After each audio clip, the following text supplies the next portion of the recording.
local Charlie's Mexican Grill. Earlier, I spoke to restaurant staff, and they tell me even though it's been a week since the detainment, the fear still lingers.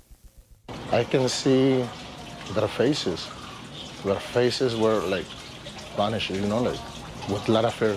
I never seen people like that before. That's local Charlie's kitchen manager who wants to remain anonymous, recalling what he saw last Monday morning just outside his job. He says it's one thing to see ICE detainment videos or hear about them. It's a whole other feeling to see it in your own backyard, saying what it's shown him is that these ICE detainments can happen to anybody. It can happen to me. It can happen to everybody. It doesn't matter if you're a resident or an American citizen or you had a work permit or whatever. They don't care. I can see all the American dreams gone. He came to this country as a younger child, not born here, but says he was raised here, saying now he doesn't even recognize the country he grew up in.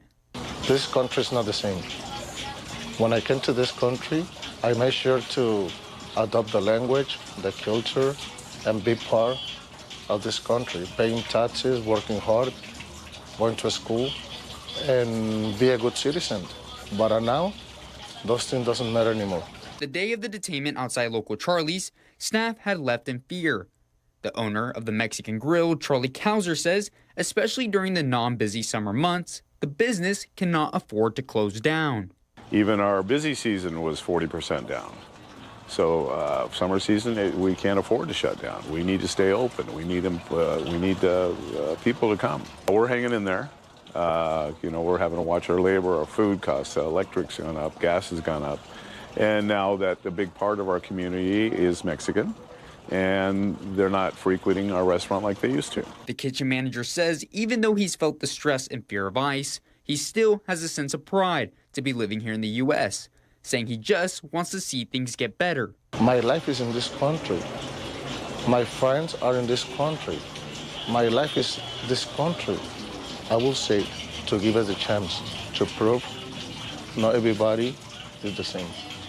To prove like other people. We come with dreams. Now, Mark and Olivia, another thing the owner Charlie had told me was how beautiful it was seeing the community come together in support of the restaurant staff here at local Charlie's Mexican Grill, telling me that the day after the restaurant had to close down, it was the biggest day in sales they had yet in the slow summer season. Live in Palm Springs, I'm Brett Rosen, NBC Palm Springs. Brett, thank you. Let's go ahead and take a live look outside from our Agua Caliente casino camera. This is Rancho Mirage. And besides everybody enjoying the pool and cooling off from the heat that we are feeling out there and will be feeling for the next few days, I'm noticing the camera shaking a little bit as well. The palm trees really starting to pick up. Let's go ahead and check in with our Chloe Carlson tonight. She's got a look at our 3-day forecast and a look at some of the hottest temperatures of the year for us. Hey, Chloe. Well, hey, Olivia and Mark, another hot day out there today. We talked about this, right, last week.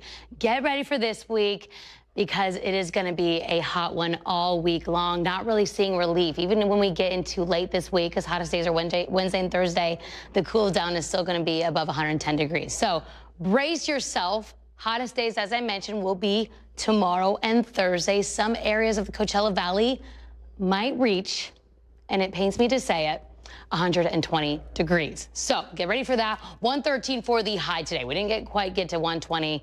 No complaints there. That was last year. 2024, where record-breaking number was 122. I'm crying as I say that. 108 is normal for us this time of year. So this will come as no surprise, because we were talking about these hot temperatures. We're tracking a couple heat warnings. So extreme heat warning for who?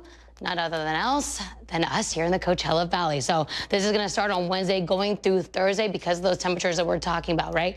116 to 120 possible for us here on the desert floor. And of course, not just us, but also to the east of us. So portions of, again, Joshua Tree all the way up into really a good portion of the southwest. So going into Arizona, portions of Nevada also seeing this extreme heat warning. Heat advisory for the IE, so to the west of us, they're even seeing a little bit of that warm up, right? Why? We have this ridge of high pressure that is building a little bit to the east of us. The center of the system is to the east of us, but it's going to start to expand and fill this entire space over the southwest. So that's why really all of us are seeing those hot conditions. Of course, the coast gets a little bit of a break because they have that marine layer. So they're not going to be reaching the triple digits, but a good portion of Southern California will. So for Wednesday and Thursday, yeah, upper 90s to low 100s for portions of the IE. Here's a look at your Comfort Air 3-day forecast. Wednesday and Thursday. All right, we got to get through it. 116 is what we're forecasting for Palm Springs specifically. 117 on Thursday. Temperatures back up a little bit as we get into Friday, 112. And we'll talk about more we can expect for later this week and that full forecast coming up. Chloe, thank you. We have a local alert this evening. A number of city council and board meetings happening all across the Coachella Valley this week. One topic on the agenda, the cost of services for the unhoused, which could go up for certain cities. Cathedral City holding its regularly scheduled city council meeting tomorrow. We'll be talking about committing $375,000 over the next 3 years to the Coachella Valley Association of Governments so they can continue to operate their valley-wide CV Housing First program in Cathedral City. According to a staff report, all cities have paid $100,000 for the past 15 years, but inflation is now causing the program to run at a deficit. CVAG is requesting the higher rates for all valley cities amid rising costs. Also being discussed at that city council meeting, an agreement to be a platinum sponsor for the Palm Springs International Film Festival. City council will consider paying the festival $110,000. This will allow the city to be the sponsor of the free Family Day event at the city's community amphitheater, and it allows the continuation of Student Screening Day at Cathedral City High School. This is a $10,000 discount that other sponsors have not received in years past. It will be voted on tomorrow night at Cathedral City's City Council meeting. Starting on the 20th of this month, the Palm Springs Library will close and remain closed until they relocate to their temporary location over at Rimrock Plaza. That's on East Palm Canyon Drive. The move is expected to last a few weeks, with the temporary location expected to open mid-August. Library services will continue at the new location. The renovation is expected to last at least 3 years. And UC Riverside is expanding its small business workshops to the Palm Desert campus. It's called BizTech Connect. It's a technical assistance series for small businesses, and it will take place over the course of September, both in person and virtually. This is free to join, and as you see there, September 6th, 10th, 17th, and 25th, all different options, virtual and in person. You see the website there at the bottom of your screen if you'd like to learn more about UCR's BizTech. Coming up next year on NBC Palm Springs at 6 o'clock tonight, a new survey suggesting Americans are feeling more optimistic that inflation won't heat back up. After tonight's break, a closer look at those new numbers. Plus, as AI tools grow in popularity and become more advanced and customizable, some experts worry about the possible unhealthy side effects as well. Here's a look tonight, your gold and silver prices. You're watching NBC Palm Springs at 6 o'clock on this Tuesday evening, and we're back right after this.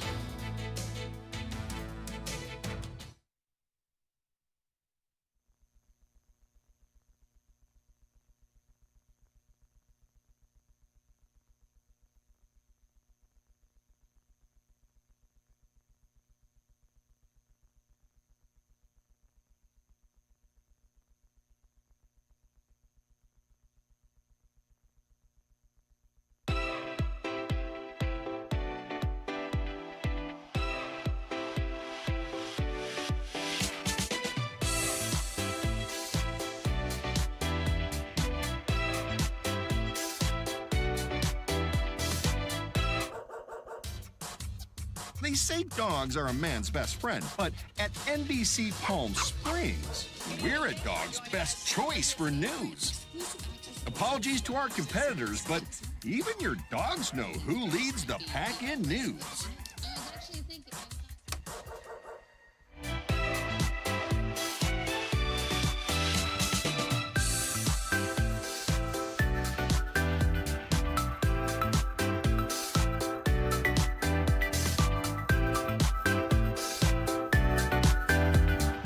Night after night, discover the unique stories that set our valley apart. Together, we're going to find inspiration and foster connections that strengthen the fabric of our community.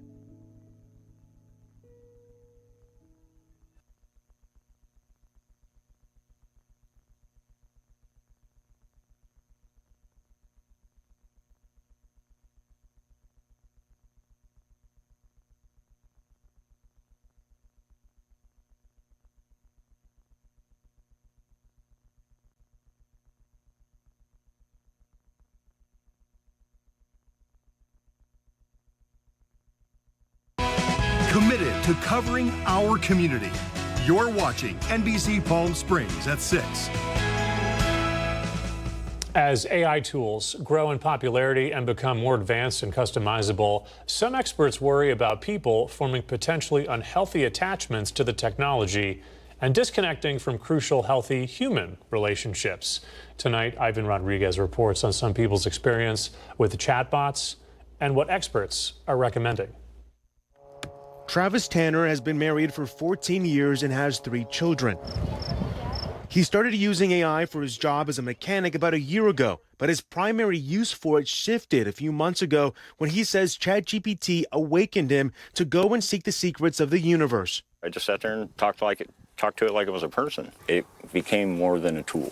Travis says he felt like the chatbot was acting like a person and helped him become more self-aware. I feel like I'm a better person. I don't feel like I'm angry all the time. I'm more at peace. Dr. Lee Richardson says the loneliness epidemic declared by the U.S. Surgeon General 2 years ago is a factor in why people seek out relationships with AI chatbots. I think that's when we're most vulnerable. It's when we're lonely, when we're hopeless, when we feel like we don't have anybody. She says AI adapts to how people communicate with it and responds accordingly. Most of us use ChatGPT for work, so we think it's a reliable resource. And we'll go there and we'll ask, we'll talk about how we feel. And the thing with using AI, the way that you talk to AI, it's going to talk back to you. Not balancing how you use AI could lead to strained human connections. Kate Tanner worries it's fraying her marriage. What's to stop this program from saying, oh, well, since she doesn't believe you or she's not supporting you, you should just leave her and you can do better things. I'm Ivan Rodriguez reporting. Let's turn to some consumer news tonight. Recalls of more than 1 million Ram pickup trucks are being investigated by federal auto safety regulators. At issue is whether the recalls were sufficient enough to fix a flaw that could lead to the vehicles rolling away unexpectedly. The defect in question could lead to a pickup's transmission being shifted out of park without having a foot on the brake pedal or a key in the ignition. The National Highway Traffic Safety Administration received 20 reports indicating previous recall repairs did not fix the problem. The agency says a handful of incidents involved injuries. Several others reportedly led to a crash or fire.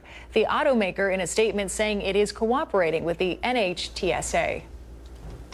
New survey tonight suggests Americans are feeling more optimistic that inflation won't heat back up. That's according to a consumer report from the Federal Reserve Bank of New York. There's been anxiety for months now about fast rising prices related to tariffs, but this survey finds that anxiety eased a bit in the month of June. Consumers' near-term inflation expectations fell for the second month in a row. It fell to a 3% level, a return to where the year started. The June survey also showed job security and income growth expectations improved. Despite the rosier outlooks, Tuesday's report also showed consumers expect their bank accounts to tighten up, and spending expectations fell to January levels.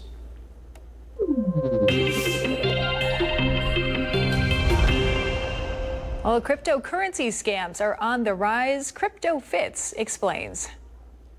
As I always say, you need to do your own research and be comfortable about what you're doing and know what you're investing in before you take the plunge. A lot of scam websites out there, a lot of scam exchanges. Had a friend who called me and said, you're the only guy who can really answer this for me. I have $65,000 in an account. I said, how did that happen? Well, I deposited $10,000. I can't lose. They send me my statements every month, and I'm just racking up the money. Really? Okay. So what's the problem? Well, I want to take my money out, but they want me to pay about 25% in fees, which would be like 12 to 15 grand, whatever it is in that neighborhood. And they want me to send that to them in advance before they send me what they owe me. So I said, you know, and he's a good friend, and I can talk to him this way. It's like, you're way too smart. I mean, think about what you're saying. Are you going to do that? Please, don't do that. It's a lesson hard learned. That's just a tiny example of what's going on in the space. And we ask you to do your own research, understand what the space is all about, and feel comfortable about what you're getting involved in. You can find more conversations with CryptoFits on our website. Head to the CryptoFits tab of NBCPalmSprings.com. All right, let's take a live look outside from our Indian Wells Golf Resort camera this evening. Hot days out there, even hotter ones still on the way. Chloe Carlson breaks down our 7-day forecast in just a few minutes. Stay with us.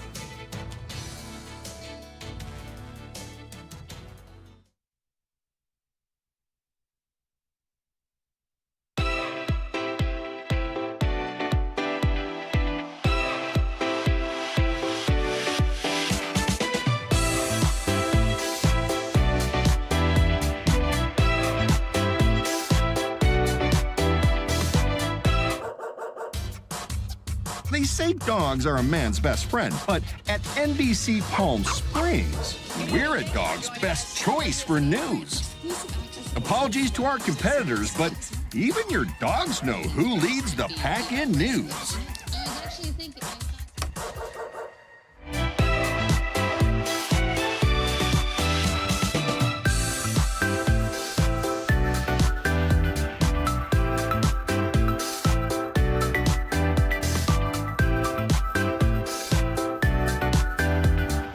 Night after night, discover the unique stories that set our valley apart. Together, we're going to find inspiration and foster connections that strengthen the fabric of our community.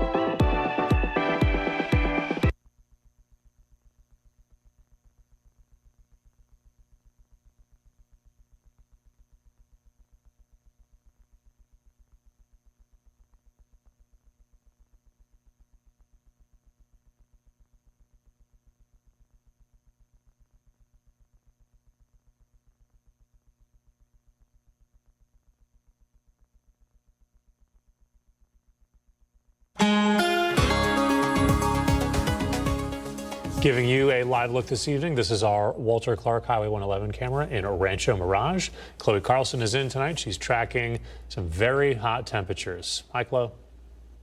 Well, hey, Mark and Olivia, I wanted us to feel a little bit better about the hot conditions we're seeing this week because we're not the only ones. Like I said, it is hot across the Southwest. Here's the highs across the U.S. today. 113 for Phoenix, 104 in Boise, 101 in Billings, Montana. Over on the East Coast, 90 for those in Boston, and the Northeast, 95 in Philadelphia. So we're all kind of seeing those hot conditions this week. This tests are, you know, we call ourselves desert rats, so we got to be able to withstand a week like this. Overnight tonight, nearly 90 degrees for those overnight conditions. So it's going to be a hot night as well. Not really getting any relief when that sun goes down because we are very toasty throughout the day. So not cooling off much. As far as surface moisture, you might have seen out today, we had some clouds out there, which was nice. Didn't get a lot of relief as far as the temperatures go, but worth mentioning. There was a few kind of scattering our sky today. 5% for that relative humidity. So surface moisture, yeah, very dry. Not seeing rain anytime soon.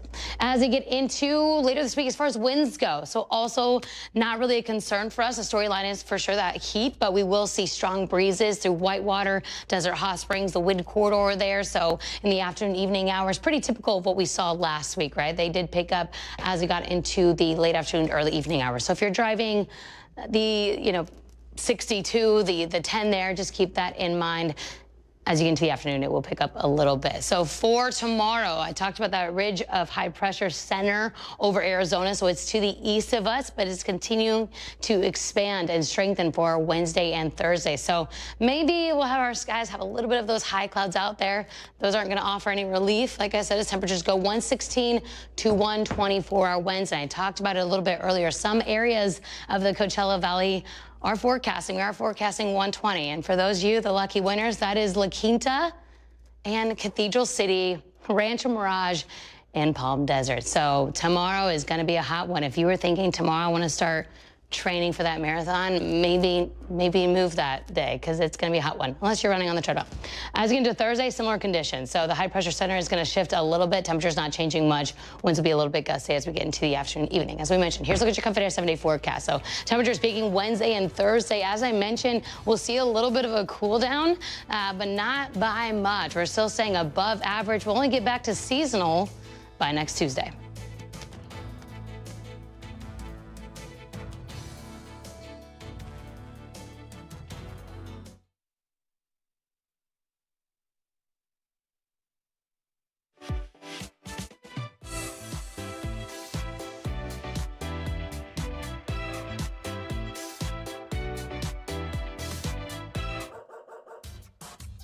They say dogs are a man's best friend, but at NBC Palm Springs, we're a dog's best choice for news. Apologies to our competitors, but even your dogs know who leads the pack in news.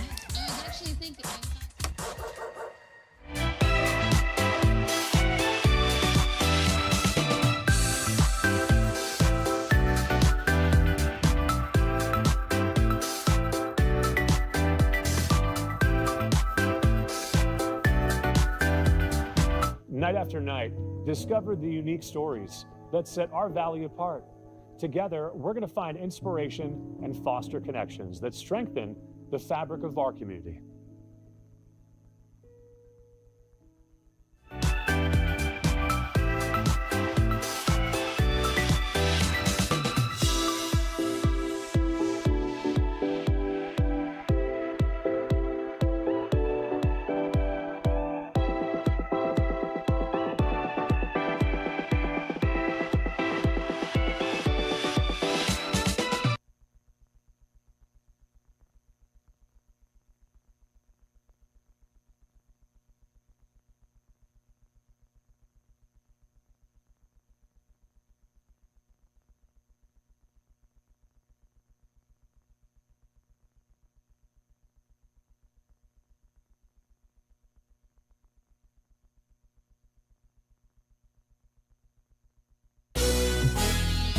The NBC Palm Springs Sports Desk with Tim O'Brien. Brought to you by Agua Caliente Casinos. Well, the power at Palm Springs Stadium has been an issue since Saturday, and well, we're not talking about the team on the diamond. Our Caitlin Kelly has more on how the outage is affecting everyone involved over at Sunrise Park. It was lights out at Sunrise Park on July 5th as an electrical issue left the entire park without power for more than 3 days. Generators hauled in from as far away as Los Angeles, powering buildings like the Public Library and Aquatic Center until power was restored. By Tuesday morning, power was restored to the swim center. But in a statement from the city, the task of reopening the pool involves a multi-step process, which means it won't be open to the public until Wednesday. The city is actively working to restore power here inside Sunrise Park, but for one local business, the effects are going to be felt long after the lights get turned back on. Well, as a small business, when we lose power, obviously we can't have games. This is Andrew Starkey, owner of the Palm Springs Power baseball team. And with each day that goes by without power in the stadium, the financial hardship to his small business becomes drastically larger. We can't open the ticket box. We can't process credit cards. We can't sell concessions. Items that we have in refrigerators, we've got to transport them and try and get them to other areas or dispose of them if they're losing temperature. We only have 30 dates in the summertime to run games and draw fans to the ballpark. Yep.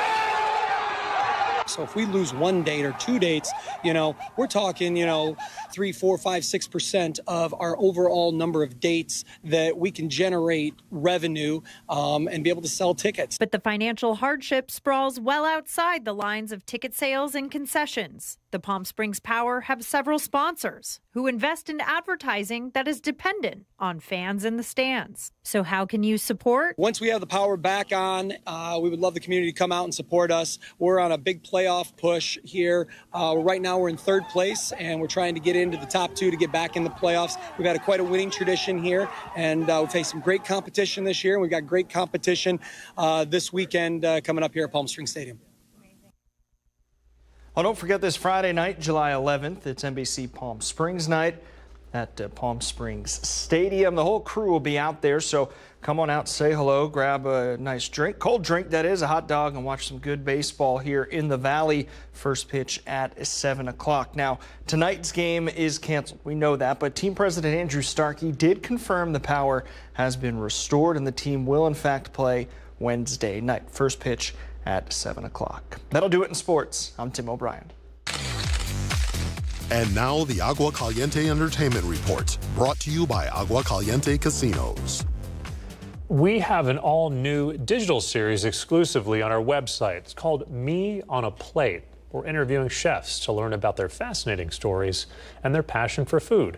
That right there is Chuck Swenson, better known as the Palm Springs Baker. He joins us to talk about his love of baking, his fabulous YouTube series, and how comedy makes him a better baker. You can watch it right now. Just head to our website. That's NBCPalmSprings.com/programs. Just click on Me on a Plate. Elementary students from 4 PSUSD schools recorded a Ringo Starr song to celebrate the Beatles drummer's 85th birthday. The students sang Give More Love at the Good Noise Studio in Palm Springs with help from the Adopt the Arts Foundation. The recording featured cameos from Mick Fleetwood, Stuart Copeland, and Sammy Hagar, just to name a few icons. Their performance also transmitted to the International Space Station. The choir group is called the Changles. All right, we've got a website designed to bring you the stories you care most about. Just go to NBCPalmSprings.com, check out our top stories on our homepage. We've got a breaking news banner. In our newsroom tab, you'll find all of the stories that you just saw here, as well as community events. We're going to take a quick commercial break, and we're back.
Brighter Side of the News is brought to you by Fiesta Kia. Discover the all-new Fiesta Kia located in the I-10 Auto Mall.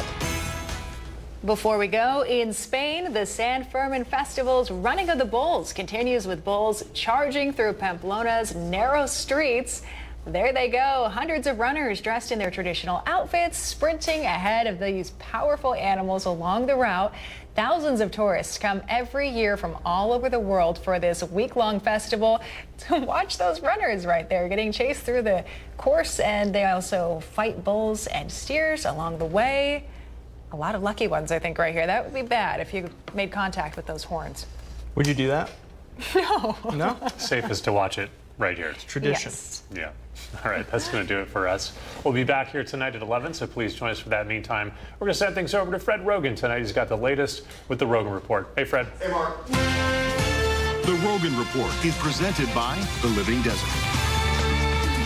All right, have you ever missed a flight going through security because you couldn't get your shoes back on quick enough? Well, we may have some good news for you. Happy Tuesday. Did you hear what happened in Riverside County? Former Sheriff's Captain Michael McMahon blowing the whistle on some serious misconduct at the county jail. He claims that officials have been covering up abuse and neglect of inmates, which is pretty alarming if the allegations turn out to be true. Could really shake things up and lead to major changes in how the Sheriff's Department operates. This brings to light the question of transparency and accountability in law enforcement. Contributors tonight, Tammy Bleck and Stephanie Miner. Okay, Stephanie, what do you think could happen to the community and the Sheriff's Department if these cover-up claims are true? If these claims are true, it's outrageous, and obviously something needs to be done about this. There needs to be better oversight. As you know, we have a history of having really high numbers when it comes to death and other problems in the county system, the jails, and so I think that something definitely needs to be done about this. What do you think, Tammy? I think it's deplorable. I think we need to be very careful how we handle this. You know, it's imperative that we, as a country, as a state, as a city, have standards and guidelines and boundaries, and that we work inside the law, and that this kind of thing is unacceptable, and they should pay for it. All right. How crucial, and I think this is the overriding question here, how crucial do you think transparency is when it comes to law enforcement and inmate treatment? Tammy? It's epic. It's epically important. Honesty, we need to know what's going on. We all need to know what's going on. We are a humane society, the last time I checked, although sometimes it gets a little out of hand. But this is not okay, and we need to call it as we see it, and we need to implement the laws to restrict it. All right, so Steph, what do you think should be done to hold departments accountable in situations like this? Well, I think we need more transparency, obviously. Maybe we can stop some of these things from happening by having body cams, maybe recording, additional oversight, because it's going to be really hard to tell what actually happened and did not happen. So let's learn a lesson from this and put some things in place that will keep this from happening again. Okay, on the topic. What Stephanie said, yes. Okay, on the that topic. And throw the book at them. Full force of the law. All right. Okay. All right, Tammy. All right. On the topic of law enforcement, what kind of education should police officers be required to have? In the spirit of full disclosure, both my late brother-in-law and father-in-law were police officers. They were with the LAPD. But that's a question California is asking, and now the state is looking to change the education requirements to become a police officer. They want recruits to have at least an associate degree or some equivalent experience. The idea is that better educated officers will be more effective and improve community relations. And again, we speak of accountability and transparency. This push is part of a larger movement. Okay, Tammy, you go first. How do you think having better educated officers might affect the trust between the police and the community, or would it matter? I'm going to probably not make friends by saying I really don't think it would matter. I think that a college education teaches you how to show up in class and how to get your homework done. I also know an awful lot of people that are very well educated in high quality colleges who probably don't know enough to blow their nose when it's running. So I'm going to say that I think the honesty and the service that we get should be trained. They should be trained to, like a plumber goes to school, a police officer goes to that education, and take your time and do it right. I don't know. Stephanie, what do you think? Yeah, it's a tough one, right? I mean, we don't want to make people get college degrees because then they're $100,000 in debt before they ever even get started with the job. But studies do show that people that have more education when it comes to policing tend to make better decisions in the field. So how do we bridge the gap? Do we offer more training through the departments, through other certifications? Because I used to think that you just absolutely had to have a college degree, but I don't think that anymore. That being the case, what specific skills or knowledge do you think should be emphasized in police training, Stephanie? Well, I think that they need to know about justice. They need to know about how to handle people that are mentally ill, how to deal with the homeless, how to be fair, how to act, quickly. A lot of things that are really, really important. We don't pay these people enough for this huge job that we ask them to do. And so, I mean, it's just a lot that we're asking them to do. Everything that would keep us safe. And then we're paying them little to no money. It's a mess. Tammy, you have a thought on that? It is a mess, and huge respect to anyone that goes into law enforcement. We all know that there are a lot of law enforcement officers that take the rap for a few bad apples, maybe more than a few, but we can't tolerate it. I think that we need to teach them, patience and calm and empathy, but we need to keep them safe. I think that there's an awful lot that they're not taking the time to learn or to be taught. So, yeah. All right. I'll tell you one thing. It is a thankless job being a law enforcement officer. It is a thankless job, and it's a dangerous job. Here's a question. Please be honest. If you travel a lot, you ever get fed up with TSA policies? Yeah, TSA is important, but some of the stuff, in a bit of good news, they may be planning to phase out the old shoes off policy. They're looking to make the screening process quicker, yay, and more convenient. Instead of removing shoes, passengers may just need to walk through advanced screening machines. The change aims to reduce wait times and improve overall travel experience. All right, you get to keep your shoes on. By the way, in other countries, you get to keep your shoes on. But Stephanie, do you think this will change the overall airport security experience for travelers? I think so. I hated taking my shoes off. I see the need because I was a new mother in 2001. So, I mean, I remember how scared we all were, and there was a necessity. But as time passes, technology gets better. I actually have TSA and Clear, so I don't have to take off my shoes, and it just saves so much time. So I think through better technology, this is a good thing, and hopefully we'll see other ways that we can get through the line faster. What do you think, Tammy? Oh, I agree. I have GOs, and that's the reason. But it will make it faster. It will make it easier. I don't feel any less safe with that rule, no longer observed. But, why don't we get AI involved in this? Why don't we get the CT scanners involved in this? I know that some countries, when we were in Europe, they had CT scans that, you could actually carry your liquids on there because they could see that what they were. I mean, let's get the modern technology in there. And by the way, nobody should have to take off their belt. I mean, come on. Yeah, your belt, your shoes. Let me ask both of you a question. Tammy, I'll start with you. You ever get patted down by TSA at the airport? I have been patted down. Actually, someone turned me in. So I actually got patted down in a room. It was not great. It was not my best moment. But yeah, Why I did usually somebody keep a little chapstick. wait? Why did somebody turn you in? Some lady wasn't minding her business, okay? She was standing behind me in line to get through, and I keep a little chapstick in my bra because it's nature's purse. And she thought she turned me in as having a vial of something in my bra. Okay. So when I went to go pull it out, they had their guns out and had my hands raised, and I got frisked and declothed, and it wasn't pretty. Okay. Well, here's the rule: never carry chapstick and put it in your bra. No, never. I think we've learned. Yesterday, Michael in Bermuda Dunes reached out to find out people's opinions on solar companies. He had two in mind: Renova and SunLogix. Well, the neighborhood has spoken. George and Cheryl are all in on Renova, saying they did a great job installing in 2020. They're the best option. But Michael, life is tough and decisions are hard because Jim does not feel that way. He says he spent $60,000 2 years ago at Renova. They no longer even answer his phone calls or respond to him. Rick is all in for SunLogix. He said they are fast, efficient, and offer great service for half the price. Now remember, the recommendations in this show are coming from members of our audience. The station and the program have not vetted and are not endorsing any of these contractors. We encourage you to do your own research, and that's how you become a good neighbor.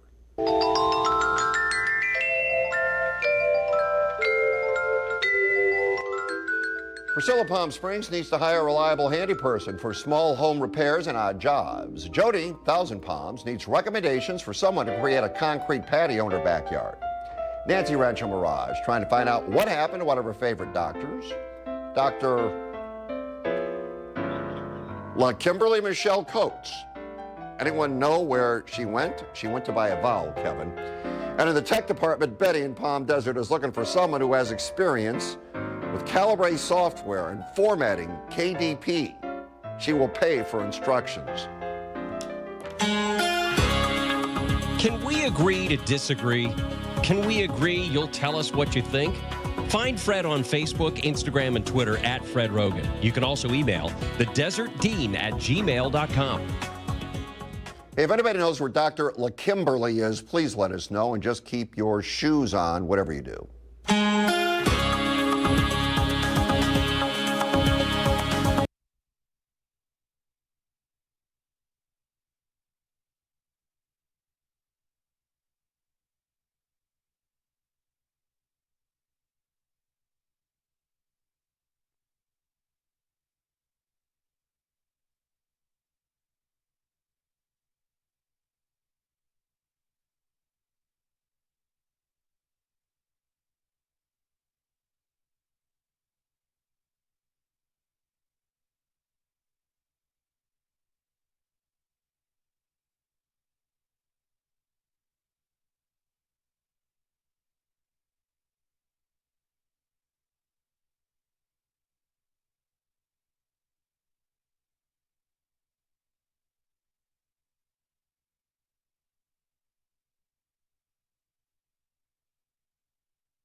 Friday was 4th of July, the day we celebrate our independence from Native Americans.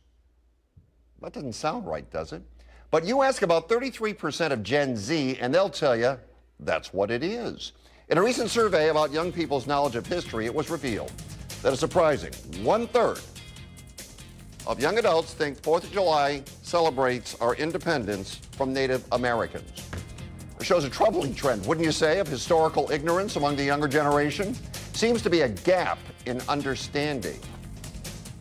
All right, Stephanie, why do you think young people don't know much about history these days? Okay, so when I heard that headline, I was like, that cannot be true. So I did a little more research, and a survey was only done with a little bit over 1,000 people. Okay, so I don't think we're in such detriment as we think that we are. However, I do think that young people don't know history or understand history the same way that we did growing up, because there's all kinds of distractions in the world, and like technology, social media, and it is something that we need to be aware of and fix. What do you think, Tammy? Well, isn't that mortifyingly embarrassing? I mean, that's pretty bad. The fact that there were 1,000, I don't know. I don't feel as confident as you do. I think maybe we should start teaching history with dates are important, but it's the actual events and why they happened and what happened after.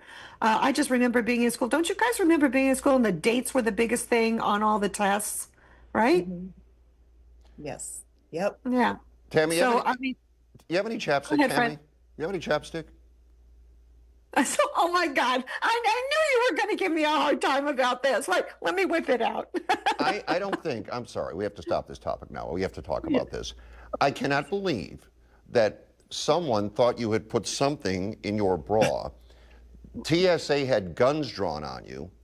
They took you into a room. They made you strip, apparently, to underwear or naked to prove it was only chapstick. When it was all said and done, what did they say to you?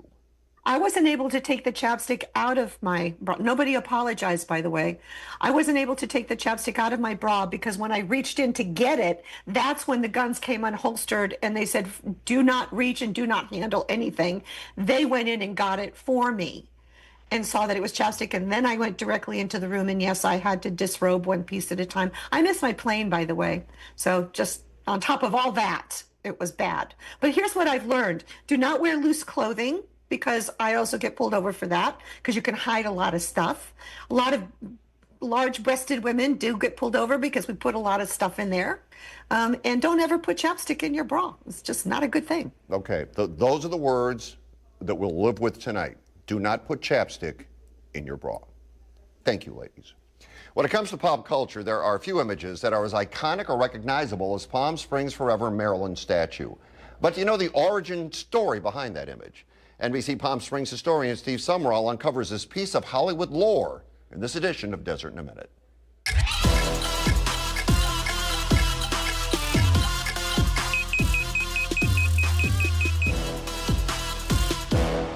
Oh, do you feel the breeze from the subway?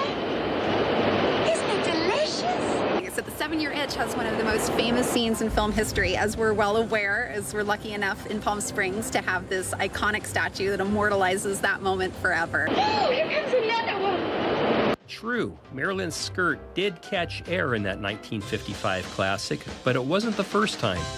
The full story begins with a photographer named Sam Shaw. During the 1950s, Sam Shaw worked in the film industry as a still photographer. It was during production of the 1952 film Viva Zapata when one of that film's extras, Marilyn Monroe, met Mr. Shaw, and the two built a lifelong friendship. Sam Shaw would photograph Marilyn throughout her career. He would encourage her to wear less makeup, bringing out more of her natural beauty. She walked down Fifth Avenue once with me and met Mrs. Bodney, who owned the Algonquin Hotel, and they were talking. And she said, Marilyn, August, the hottest day of the year, you're wearing a mink coat. She says, Joe D gave it to me. I mean, D is Joe DiMaggio. Isn't it wonderful? She said, but it's so hot.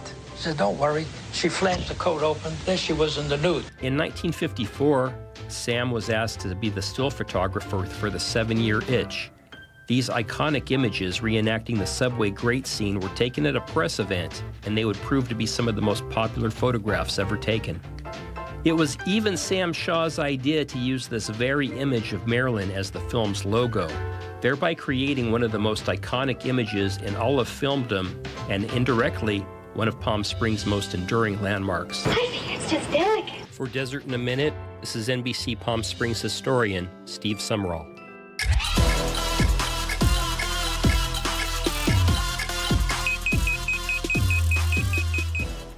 Every time he's on, you learn something new. The future is here with security sticks.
Riddle me this.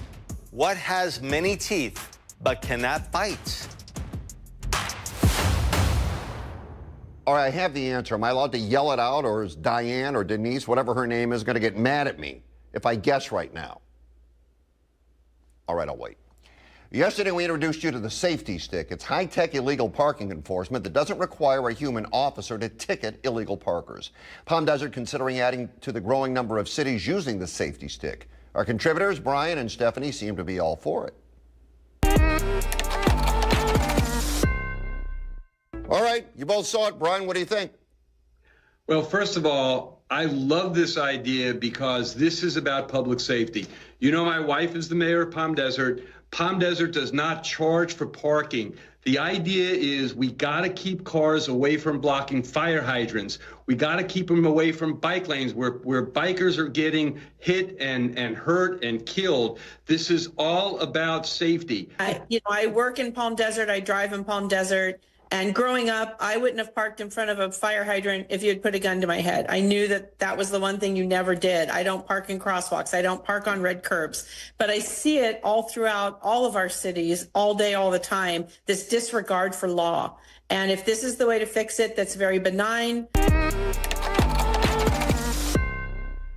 All right, Palm Desert Representative Thomas Soleil joins us to talk about it. Appreciate you joining the show tonight. I'm happy to be here. Okay, so let's go. Palm Desert trying to make the streets a little safer, I think is fair to say. I think that's fair to say. Okay, and you're looking at this new technology, right?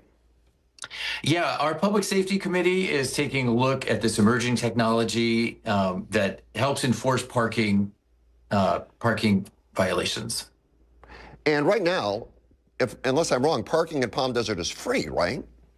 Parking is free. It will remain free, but there's a new state law that says that you can't park within a certain distance of crosswalks and intersections, which is designed to help keep the lines of sight clear for pedestrians who are walking there. And this technology would help enforce that parking. Also, anybody that parks in front of a fire hydrant, anything like that. Exactly. All right. So I know that, and by the way, I'll just say, I think it's a good idea. I actually think it's a very good idea. And I think 250 cities around the country are using this technology. And it's starting to spread across the country. Okay. But that being said, you're going to find people in the city of Palm Desert that say, I got to be honest with you, this is a money grab and you know it. Now, to be fair, I don't know how much money you can grab when you already have free parking. So that I don't get. But, you know, not everybody's going to embrace this. Why do you think that is? You know, we find that almost on any issue that comes up at the city, we have people on both sides of the aisle. This is a very preliminary topic right now. The committee is evaluating whether or not to recommend that council consider it. So if they do that, then council will consider it. We'll have a lot of opportunity for public input. So we'll be able to hear what everybody thinks, whether they're for it or against it. We always want to hear from our public, from our residents, and they'll have an opportunity to share that. Okay, so let's say the committee likes the idea, they recommend it to the council. Give me a timeline. I mean, I know sometimes city government does not move as quickly as some might like, but what would be a timeline before these would be installed, in your opinion? You know, we haven't even investigated that yet because it's such a preliminary topic. I'll tell you that we have a summer break coming up. So sometime after that, we would set up a study session for council to hear the pros and cons, hear the details about the program, what it would mean, what it would entail, what is the cost to the city, if any, and what the benefits might be. So that would be the first step. And after that, then council would kind of give us an indication. Staff would do a lot of research. And then at some point further down the line would be implementation if that were to happen. Outstanding. Thanks for joining us tonight. Thanks for the update. Again, not everybody will agree with me. I think it's a pretty good idea. And it doesn't cost the city anything either. I believe they install it, and then there's a revenue share. I think is the way it works. That's my understanding, yeah. I don't see how it's a bad idea at all. All right, thanks so much. Thanks for having me. And your daily dose of cuteness when we return.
Roggin Report was presented by the Living Desert Zoo and Gardens.